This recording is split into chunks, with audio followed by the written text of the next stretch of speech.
Lesson 11. Comprehension. There is a passage in a comprehension exercise on the basis of which questions are set to assess the student's ability to understand the content of the given text. Before answering the questions, read the passage or poem thoroughly.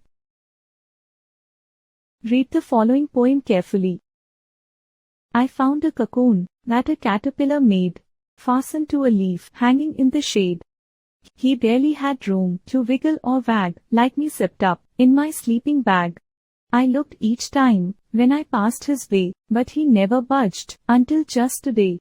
Something had happened. He wagged and wiggled and then climbed out and carefully jiggled small wet wings that grew as they dried. He had turned to a butterfly inside.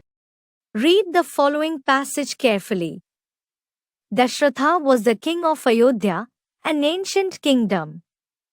The king was so good at archery that he could shoot an arrow at the target by hearing any sound from the target even when it was not in sight.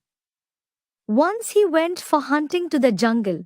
From a distant lake, he heard a sound and thought that an animal was drinking water from the lake. So, he aimed in that direction and shot an arrow.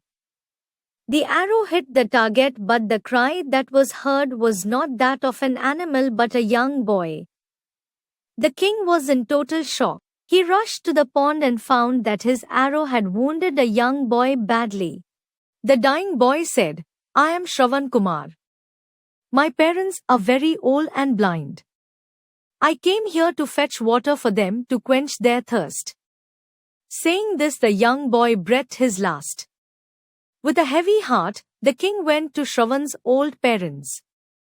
As soon as he gave them the news of the death of their son, the mother collapsed and died.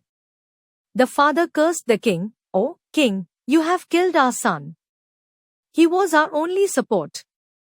We are now left with no choice but to die. Oh, king, you shall also die because of the pain of separation from your son. Cursing the king, the old man also collapsed and died. The king returned to his kingdom in deep sorrow. Years later, the curse came true when he died from the pain of separation from his loving son, Lord Rama.